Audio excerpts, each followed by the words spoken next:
Bonjour à tous et à toutes. Aujourd'hui, nous allons vous présenter notre projet de recherche sur la maison écologique. Depuis l'aube de la civilisation, l'homme cherche un abri contre les dangers extérieurs, les prédateurs, la température et même ses congénères. Au fil des siècles, les bâtiments ont extrêmement évolué, ainsi de nouveaux matériaux et de nouvelles techniques ont émergé. Dans cet état d'esprit, la menace des changements climatiques impose une reconsidération des techniques de construction, puisque ces secteurs représentent 13% de la production totale de GES.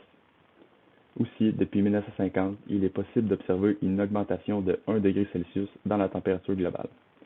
Ce n'est pas immense, mais c'est une tendance exponentielle. L'autre point important est la forte croissance démographique de la population mondiale.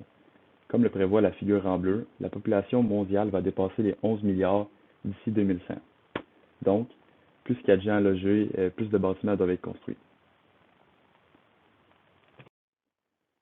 La première particularité des maisons écologiques est qu'ils comptent sur les technologies vertes pour réduire leurs besoins en énergie. Donc, je commence par les panneaux solaires. Ils sont une bonne option pour les maisons écologiques puisqu'ils produisent leur propre énergie.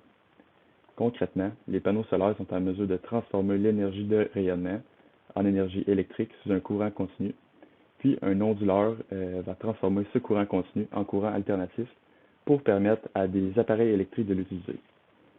Par la suite, on retrouve le système géothermique qui exploite l'énergie géothermique du sous-sol terrestre. Ces systèmes sont utilisés pour le chauffage et la climatisation des bâtiments et s'appuie sur le principe qu'à une profondeur de 6 à 10 mètres dans la terre, la température du sol n'est plus influencée par la température de l'air. Ce système est composé d'un échangeur de chaleur souterrain, d'une pompe à chaleur et d'un système de distribution de chaleur.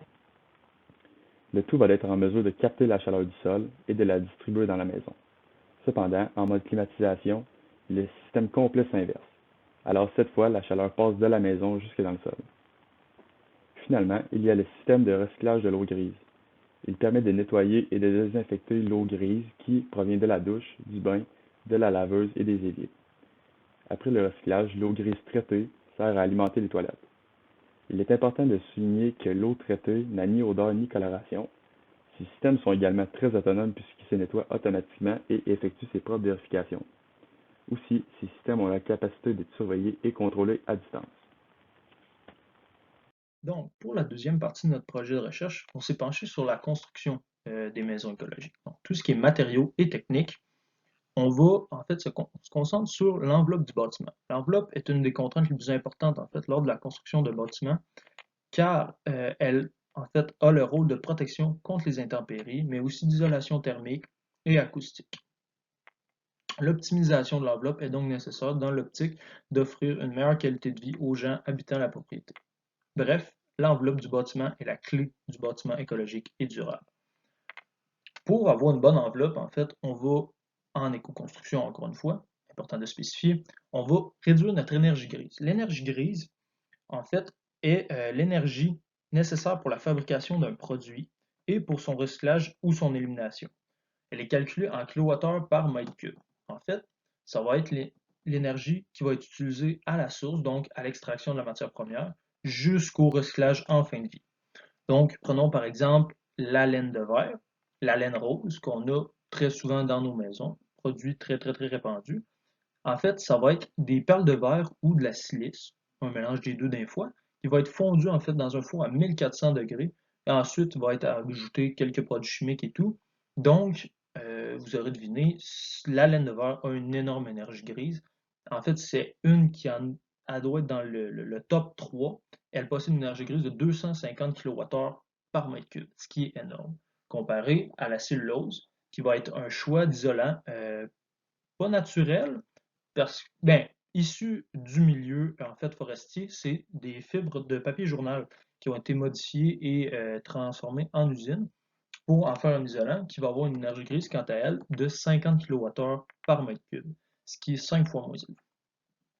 Ensuite, donc, en parlant d'isolation, en fait, en éco-construction, on va tenter de maximiser en fait l'isolation, en fait, de maximiser notre facteur R. Le facteur R, il s'agit de la résistance thermique des isolants.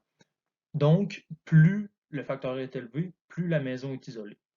Et donc, ça va nous permettre de garder la chaleur à l'intérieur l'hiver plutôt, et de garder la fraîcheur à l'intérieur aussi l'été. Ensuite, après l'isolation, on va se concentrer sur le parement extérieur. Parement extérieur, le choix éco-responsable à faire, ce serait d'installer du bois véritable. Bois véritable qui a une capacité de stockage de carbone, donc qui va en fait réduire notre empreinte carbone, ce qui est en fait le but de l'éco-construction.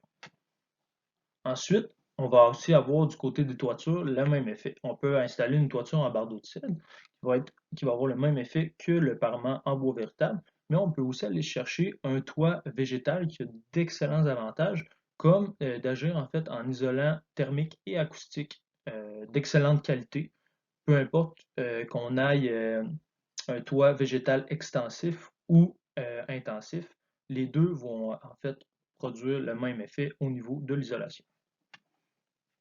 Donc, somme toute, au niveau de l'enveloppe du bâtiment, on cherche les matériaux qui vont être naturels, durables et qui vont être peu transformés.